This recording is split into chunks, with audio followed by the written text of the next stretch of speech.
High বন্ধুরা, আজকে আমরা আছি বরিশাল নেসারাবাদ। এখান থেকে যাব চিটাগাং। আমি ইসমাইল আপনাদের সাথে আছি, আর আমার সাথে আছে ক্যামেরার পিছনে মোহাম্মদ টিপু। তাহলে চলেন যাওয়া যাক। হাই বন্ধুরা, আজকে আমরা চলে আসলাম নেসারাবাদ, যেটা বরিশাল থেকে 30 কিলো দূরত্বে। বরিশাল থেকে মোটামুটি 50 টাকা সিএনজি ভাড়া হলে এখানে আসা যায়। এখান থেকে দেশের বিভিন্ন প্রান্তে প্রচুর পরিমাণ ফল সরবরাহ করানো হয়। আমরা, পেয়ারা, শসা, তারপর গাছের চারা, ডাব, তরমুজ ইত্যাদি। আজকে আমরা যাব চিটাগাং, আর যাওয়ার আগে দেখে আসি এখানকার সৌন্দর্যগুলি।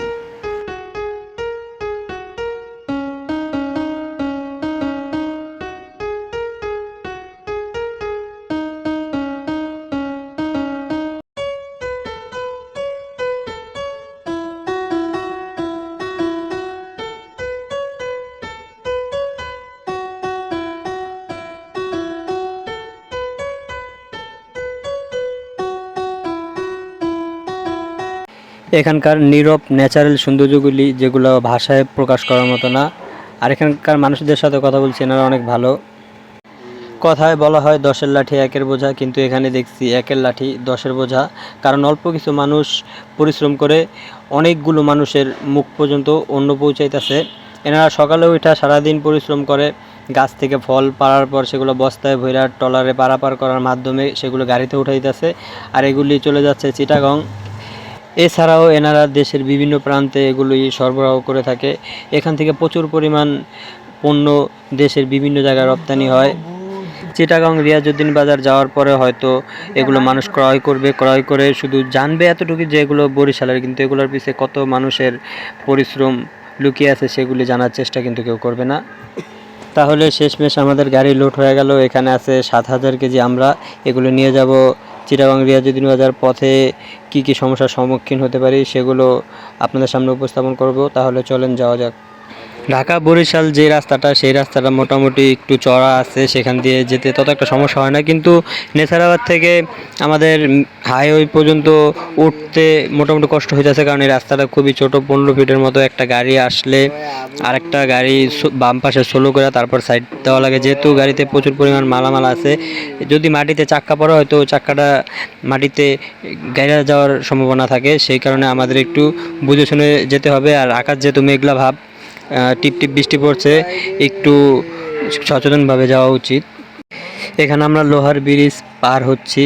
লোহার ব্রিজ যতটা দীর্ঘ হয় এটা যেন ততটা রিস্কি, কারণ নিচে খাম্বার মধ্যে মরিচা থাকে, আর ব্রিজ প্রচুর পরিমাণ ভাঙছে, সেটা আমরা অনেক জায়গায় দেখছি।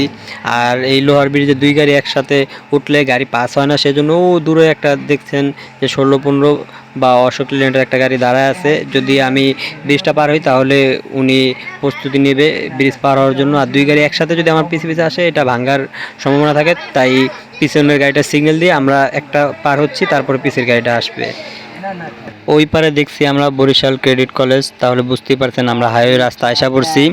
এখান থেকে ঢাকা যাইতে আমাদের একটা টার্নিং নিতে হবে, সেটা হলো ভাঙ্গা এক্সপ্রেস যাওয়ার পরে।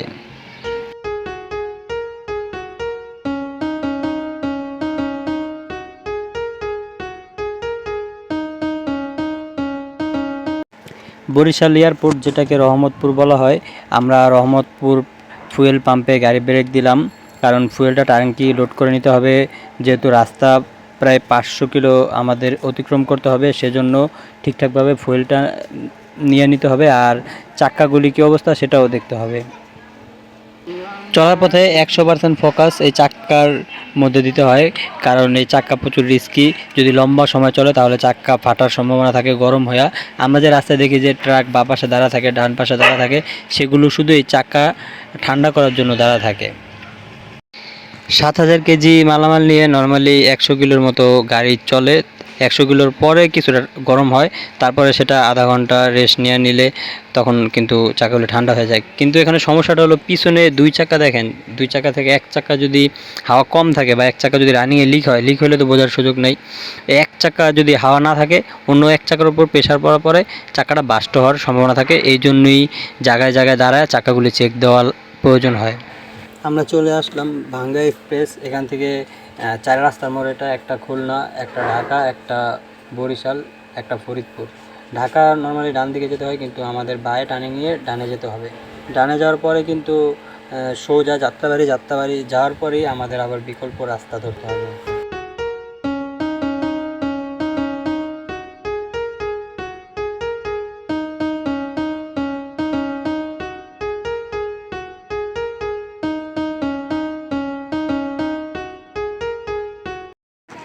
আজকে ঢাকায় ছাত্রদের আন্দোলন, সেজন্য যাত্রাবাড়ি ওনারা বন্ধ করে রাখছে। আমরা বাসাবো ভিতর দিয়া ড্যামরা দিয়ে বাইর হব। বিকল্প রাস্তা বরিশাল থেকে ছাড়ার পর একটা ছিল মাদারীপুর থেকে ডান দিকে, যেটা ইলিশা ফেরি ঘাট দিয়ে যাওয়া লাগে, আরেকটা বরিশাল শহর থেকে ডান দিকে, যেটা চরমোনাই দিয়ে ভোলা ঘাট পার হইয়া, কিন্তু সেগুলো অনেক রিস্কি, রাস্তা ভাঙ্গা, তারপরে ফেরি ভাড়াও অতিরিক্ত পরিমাণ, সেজন্য আমরা ঢাকার রাস্তাটা ধরছি। কিন্তু এখানে ছাত্রদের আন্দোলনের কারণে আমরা একটু ঘুরে যেতেছি ড্যামরা দিয়ে। আগের দিন দুপুর 3টায় গাড়ি ছেড়ে এখন আমরা ফেনি সকাল 10টা বাজে। নর্মালি রাতারাতি আসা যায়, কিন্তু ছাত্র আন্দোলনের কারণে আমাদের অনেক ঘুরে আসা লাগছে, প্রচুর জ্যামেও পড়া লাগছে, সেজন্য লস হয়ে গেল। এখনও গন্তব্যস্থান আরও 100 কিলোমিটার রাস্তা। রাস্তায় চলার সময় অনেক সমস্যার সম্মুখীন হতে হয়, যেমন ঘুম। ওই যে দেখেন, ঘুমের কারণে একটা ট্রাক বাদিকে ফালা দিছে, তারপর এখানে একটা ট্রাক উল্টায় গেছে। এটা রাস্তা পিছলা হওয়ার জন্য হয়তো ব্রেক ধরে সামনে কোনো গাড়ি আসছিল, আসার পরে ব্যালেন্স রাখতে পারেনি, উনি এরকম করছে। অবশেষে আমরা চিটাং চলে আসলাম, স্বপ্নের শহর ঢাকা 2 যেটাকে বলা হয়। এই চিটাগাং নিয়ে কথা শুরু করলে শেষ হবে না, কারণ এটা আন্তর্জাতিক মানের একটা জায়গা, বাংলাদেশের অত্যন্ত গুরুত্বপূর্ণ একটা স্থান। এখানে অনেক মাল দেশের বাইরে আউটপুট হয়, দেশের বাইরে থেকে দেশে ইনপুট হয় ইত্যাদি।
তাহলে বন্ধুরা, অনেক কাঠকয়লা পরিয়ে আমরা চলে আসলাম আমাদের গন্তব্যস্থানে রিয়াজউদ্দিন বাজার। এখানে কিন্তু মাল আনলোড হচ্ছে আমাদের। আমরা যেখান থেকে আসছি নেসারাবাদ, সেখানকার পরিস্থিতি দেখছেন, ট্রলার থেকে মাল নামায় আমাদের গাড়িতে উঠায় দিছে, আর এনারা ঠেলা গাড়ি দিয়ে নামায় বাজারের মধ্যে নিয়ে যাচ্ছে। দুই জায়গার পরিবেশটা দুই রকম, আসলেই ভালো লাগার মতো। তাহলে বন্ধুরা, সবার শেষে আশা করা যায় যে আমাদের এই এপিসোড থেকে আপনারা কিছু শিখতে পারছেন। যদি উপকৃত হন তাহলে আমাদের পেজ ফলো দিয়ে আমাদের ইউটিউবটাকে সাবস্ক্রাইব করে দেবেন। আমরা পরবর্তীতে আসবো আরও ভালো কোনো জায়গায় ভ্রমণের অবস্থান নিয়ে। সে পর্যন্ত সবাই ভালো থাকুন, সুস্থ থাকুন, খোদা হাফেজ।